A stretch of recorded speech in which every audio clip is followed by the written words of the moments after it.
Shri Swami Samarth. Hello, हाय, नमस्कार. श्री स्वामी समर्थ सगळ्यांना. तुमचं स्वागत आहे माझं चॅनेल नीता इजी शिलाईमध्ये. तर आज आहे आपल्या शिवण क्लासचा दिवस 10वा दिवस आहे. आज आपण अस्तरचं कटोरी ब्लाऊजचं पेपर कटिंग पाहणार आहोत. तर अस्तरच्या ब्लाऊजला आपण कशा पद्धतीने कटिंग करतो हे पाहणार आहोत. 28 छातीचं कटिंग पाहून झालेलं आहे आणि 36 छातीचं कटिंग पाहून झालेलं आहे. तर आता आपण 38, 40, 44 अशा पद्धतीचं पेपर कटिंग पाहूया 48 पर्यंत. आणि त्यानंतर पुन्हा आपण कमी छातीपासून पाहूया, म्हणजे 24 वगैरे. म्हणजे तुम्हाला सगळ्याच ब्लाऊजचं तुम्हाला कटिंग देखील मिळेल. आणि तुम्हाला जर माझे व्हिडिओ आवडत असतील तर लाईक, शेअर आणि सबस्क्राईब करायला विसरू नका. तसं हाईप पॉईंटवर देखील नक्की क्लिक करा. तर चला आता आपण कटिंग पाहूया. तर हा बघा, हा मी पेपर घेतलेला आहे. तर हा पेपर मी असा डबल फोल्ड करून घेते. तर आता पेपर फोल्ड करून घेतलेला आहे. ही फोल्डिंगची बाजू बघा माझ्याकडच्या साईडला आहे आणि इकडं तिन्ही बाजूला सुट्टे पदर आहेत. तर आता ह्याच्यावरती आपण मार्किंग करूया. तर तुम्हाला मी पहिला मापे सांगून घेते, तुम्ही लिहून घ्या. तर बघा, ब्लाऊजची उंची आहे 14 इंच, पूर्ण उंची किंवा लांबी म्हणू शकता तुम्ही.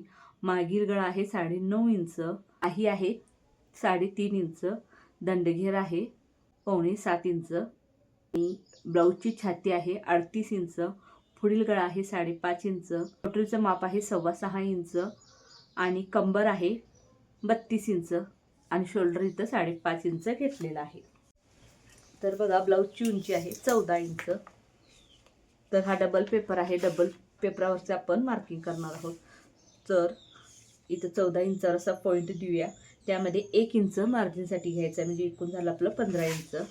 तर इथं शोल्डर बघा 5.5 इंच आहे. तर 5.5 इंचावर असं पॉईंट देऊया. तर हे शोल्डर ब्लाऊजवरूनच घेतलेलं आहे. तर 5.5 इंच आहे. तर पाठीमागील गळा इथं 9.5 आहे. त्यामुळे आपण मुंडा अर्धा इंच एक्स्ट्रा, म्हणजे शोल्डरपेक्षा अर्धा इंच एक्स्ट्रा घेणार आहोत. तर शोल्डर 5.5 आहे, तर मुंडा इथं 6 इंच घेतलेला आहे. तर इथे देखील 5.5 इंच आहे का ते पाहून घेऊया, आणि ही लाईन अशी आखून घ्यायची आहे.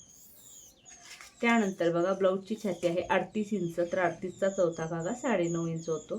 तर 9.5 इंचावर कसा पॉईंट दिला, ही लाईन आखून घेतली, आणि याच्या पुढे 2 इंच मार्जिनसाठी घेतलेला आहे, आणि इथे देखील अशी लाईन आखून घेतली. त्यानंतर कंबर आहे 32 इंच. तर 32चा चौथा भागा 8 इंच होतो. तर 8 इंचावर एक पॉईंट दिला. पाठीमागील डाचासाठी 1 इंच आणि 2 इंच आपण मार्जिनसाठी घेतलेला आहे. तर ही फिटिंगची, ही मार्जिनची, ही दोन्ही लाईनी आपण इथे आखून घेतलेल्या आहेत. त्यानंतर बघा, आता पाठीमागील गळा 9.5 इंच आहे आणि ब्लाऊजची छाती 38 इंच आहे. त्यानुसार मी ते गळा रुंदी 2.25 इंच घेतलेली आहे. आणि पुढील गळा इथं मी 5.5 इंच आहे. तर 5.5 इंचावर एक असा पॉईंट दिला. त्यामध्ये मार्जिनसाठी 1 इंच मिसळलेला आहे, आणि खालच्या साईडला इथे गळा रुंदी 2.5 इंच घ्यायची आहे. तर इथे 2.5 इंच अशी गळा रुंदी घेतली, आणि हा असा चौक बॉक्स आपण तयार करून घेतलेला आहे. आणि इथे बघा, असा आपण गळ्याचा आकार काढून घ्यायचा आहे. तर गळ्याचा आकार काढून घेतला. ह्या कोपऱ्यातून आपल्याला मुंड्याचं माप घ्यायचं आहे. तर मुंड्याचं माप घेण्यासाठी बघा, आपण 1.5 इंचावरती असा तिरका टेप ठेवून पॉईंट द्यायचा आहे. टेप तसाच खाली ओढायचा, आणि आणखीन 1 इंचावर असा पॉईंट द्यायचा आहे. तर हे दोन्ही मुंड्याचे आपलं पॉईंट झालेलं आहे. तर बघा, हा असा पाठीमागील मुंड्याचा आकार काढून घेऊया. त्यानंतर हा आपल्या पुढील मुंड्याचा आकार. तर पुढील मुंड्याचा आकार काढताना बघा, ही जी लाईन आहे ह्याचा आपल्याला सेंटर काढायचं आहे. तर ही मुंडा आहे, त्याचा सेंटर काढला. सेंटरपासून गळ्याकडच्या साईडला 1/2 इंच असा पॉईंट दिला, आणि हा आपल्याला पुढील भागाचा मुंड्याचा आकार अशा पद्धतीने घ्यायचा आहे. यामुळे काय होतं, मुंड्यामध्ये फुगा, चुन्या वगैरे येत नाही. तर हे आपलं झालेलं आहे. तर आता इथं आपण क्रॉसपट्टी घेऊया. तर क्रॉसपट्टी मी इथे 3 इंच घेतलेली आहे, आणि ह्या साईडला 3 इंच घेतली असेल तर ह्या साईडला अर्धा इंच कमी, म्हणजे 2.5 इंच घ्यायची आहे. त्यानंतर ही अशी तिरकी लाईन आखून घेऊया. आखून घेतली, आणि इथे बघा कटोरी आहे 6 इंच. तर या तिरक्या लाईनीवरती आपल्याला 6 इंचावर असा पॉईंट द्यायचा, आणि हा जो खालच्या साईडचा मुंड्याचा आकार आहे त्याचा टेप ठेवायचा आहे, आणि आतल्या साईडला आपल्याला 2.5 इंचावर असा पॉईंट द्यायचा. आणि हा कटोरीचा पॉईंट, हा 2.5 इंचाचा पॉईंट, आणि हा आपला गळ्याचा मेन 5.5 इंचाचा पॉईंट, हे तिन्ही पॉईंट मिळून आपल्याला कटोरीचा आकार काढून घ्यायचा आहे. तर इथं मी कटोरी फॉर्म्युलानुसार न घेता ब्लाऊजनुसार घेतलेले आहे. जे मापाला ब्लाऊज आलेले आहे त्यानुसार हे कटोरीचं माप घेतलेलं आहे. फॉर्म्युलानुसार घेतलं तर थोडीशी कटोरीचा आकार इथं वाढतो. तर आता आपले हे मार्किंग करून झालेलं आहे. तर आता आपण कट करून घेऊया. कट करताना आपल्याला हा जो बाहेरचा मुंडा आहे या मुंड्यावरून कट करायचा आहे.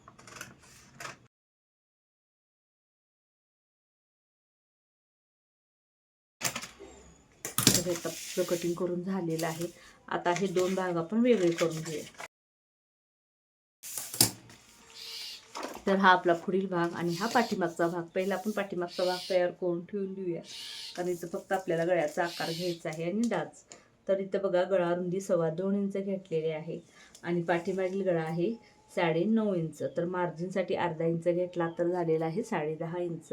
10.5 इंचावर पॉईंट दिला आणि गळा तुम्हाला खालच्या साईडला किती पसरटा हवा आहे त्यानुसार तुम्हाला इथे गळा रुंदी घ्यायची आहे.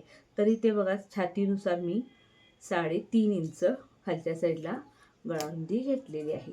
तर पाठीमागील गळा 9.5 आणि छातीचा 38 असेल तर 3.5 इंचाचा जर गळा घेतला तर अगदी योग्य होतो. खूप काही पसरट पण होत नाही आणि खूप निमुळता सुद्धा होत नाही. अगदी छान असा गळा बसतो. तर इथे बघा असा आकार काढून घेतलेला आहे. आणि आता डाच कसा द्यायचा बघा. तर आपण जे मार्जिनसाठी 2 इंच घेतलेलं आहे तिथे आपण मार्किंग करून घेऊया आणि इथे टेप ठेवायचा आहे आणि इथं आलेलं आहे 9. तर त्याचं आपण सेंटर काढून घेऊया. तर बघा सेंटरला असं पॉईंट द्यायचा आणि ह्या पॉईंटला पाव इंच, ह्या पॉईंटला पाव इंच आणि आपल्याला इथे डाच द्यायचा आहे. तर मी इथं 5 इंचाचा डाच घेतलेला आहे. तर नेहमी डाच आपल्याला गळ्याच्या बरोबर किंवा थोडा खाली असावा. तर बघा हा डाचाचा आपण मार्किंग केलेला आहे. तर इथं आपण गळा देखील कट करून घेऊया.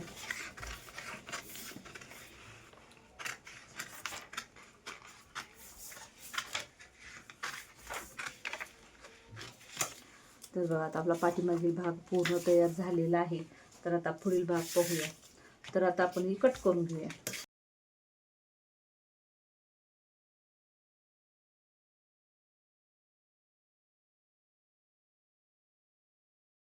तर बघा हा साईड पीस आहे. तर हा मुंडा देखील आपण कट करून घेऊया.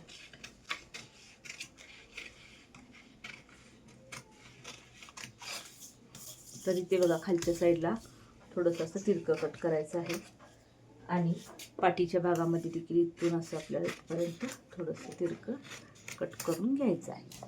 तर आता हा साईड पीस आणि हा पाठीचा भाग बाजूला ठेवूया. तर आपल्याला कटोरी आणि क्रॉसपट्टी लागणार आहे. तर आता आपण बाहीचं मार्किंग करून घेऊया. तर बाही आहे 3.5 इंच. तर बघा हे ऑलरेडी आपला पेपर डबल फोल्ड आहे आणि इकडं फोल्डिंगची बाजू आहे. ह्याच्यावरती आपण बाहीचं माप घेणार आहोत. तर 3.5 इंच बाही आहे. त्यामध्ये मार्जिनसाठी अस्तरची बाही असेल तर मार्जिनसाठी 1.25 इंच घ्यायचं आहे. तर 3.5 इंच बाही आहे. तर 1.25 इंच मार्जिनसाठी घेतलं तर झालेलं आहे आपलं 4.25 इंच. तर 4.25 इंचावर असं पॉईंट दिला. इकडे देखील 4.25 इंचावर पॉईंट दिला आणि ही लाईन अशी आखून घेतली. तर आता बघा आपल्याला पाहिजे आहे बाही रुंदी. तर बाही रुंदी कशी घ्यायची बघा. तर त्यासाठी घेतलेला आहे हा पाठीचा भाग. तर हे मार्जिनचं 2 इंच इकडं मार्किंग करूया. ही लाईन आपली मार्जिनसाठी आहे, हे सोडलेलं आहे. तर इथून जिथं आपण मार्जिनची लाईन घेतलेली आहे तिथून आपल्याला असा टेप गोल फिरवत शोल्डरपर्यंत घ्यायचा आहे.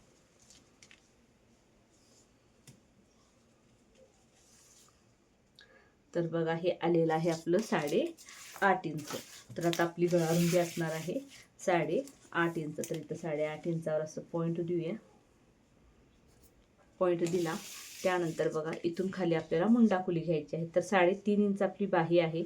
तर बघा अशा पद्धतीने टेप आपल्याला ठेवायचा आहे इथून 3.5 इंचावरती आणि असा टेप फोल्ड करायचा आहे आणि ह्याचा जो सेंटर येतो ती आपली असणार आहे मुंडाखोली. तर आणि ह्या लाईनीवरती उंचीच्या 2 इंचावरती असा पॉईंट द्यायचा आणि इथून अशी तिरकी लाईन आखून घ्यायची.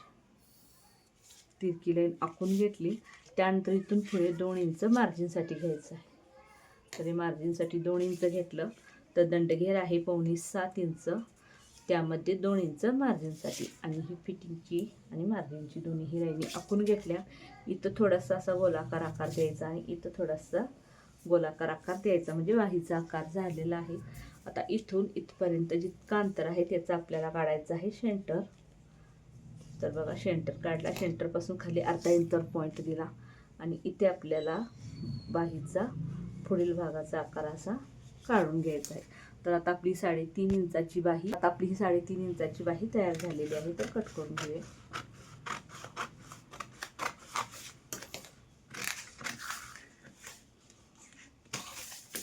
तर बाही ओपन करण्याआधी इथे आपल्याला कात्रीने कट मारायचं आहे सेंटरला. त्यानंतर बाही ओपन करायची आणि बाहीचा पुढील भागाचा आकार आपण कट करून घेणार आहोत. आणि पुढील भागाचा आकार कट केल्यानंतर लगेचच इथं आपल्याला कात्रीने असा कट मारून घ्यायचा आहे, म्हणजे बाही आपली उलटसुलट होत नाही. तर आता आपली बाही देखील झालेली आहे. तर आता आपल्याला कटोरी वाढवून घ्यायची आहे. तर ही जी आपली कटोरी आहे ती अशी ठेवून घेऊया. तर असं उलट्या साईडने मी ठेवून घेते.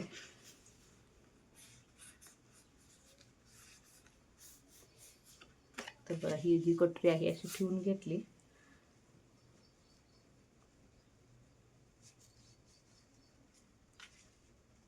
आणि याच्या भोवत्याने आपल्याला असं मार्किंग करून घ्यायचं आहे. मार्किंग करून घेतलेलं आहे. आता आपल्याला बघा कटोरी वाढवून घ्यायची आहे. तर कटोरी वाढवताना आपल्याला बघा इकडच्या साईडला 1.25 इंचावर पॉईंट देऊन लाईन आखून घ्यायची.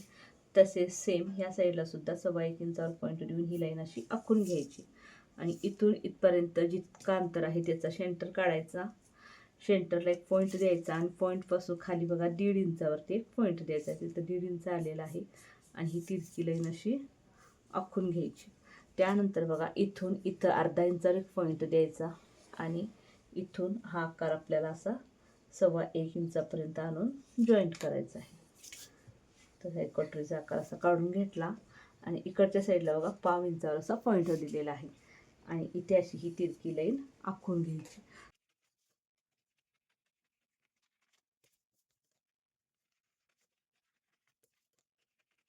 तर बघा ही आपली कटोरी देखील वाढवून झालेली आहे. आता आपण ब्लाऊज पीसावरती ठेवून कशा पद्धतीने कट करायचं हे पाहणार आहोत.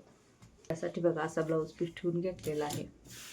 तर मी तुम्हाला कट करून दाखवणार नाही, तर फक्त ठेवून दाखवणार आहे की कुठल्या भागाला किती वाढवायचं आहे ते. तर हा आपला पाठीचा भाग आपण इथे ठेवून घेऊयात. तर हे अस्तर आहे बघा, डबल फोल्ड आहे.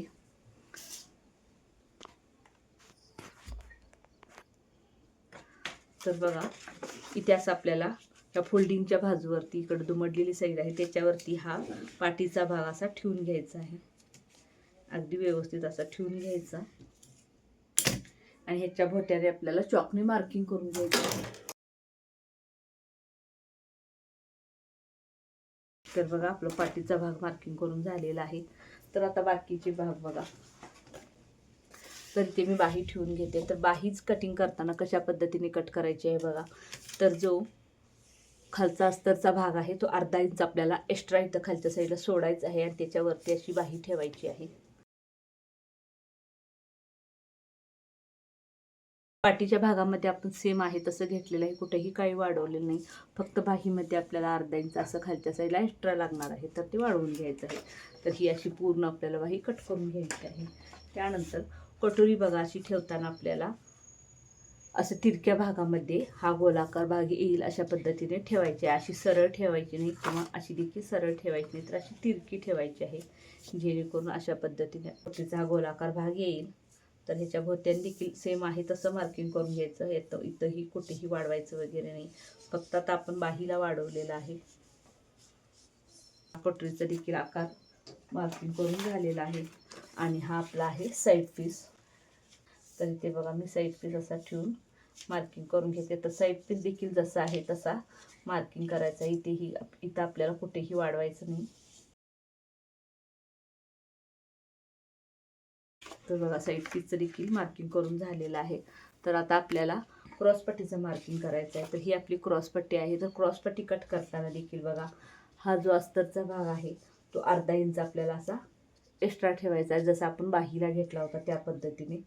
तर ती देखील अर्धा इंच आपल्याला एक्स्ट्रा लागणार आहे. तर बघा आता हे झालं आपलं क्रॉसपट्टीचं मार्किंग. तर क्रॉसपट्टी ही इथून अशी आपल्याला पूर्ण घ्यायची आहे.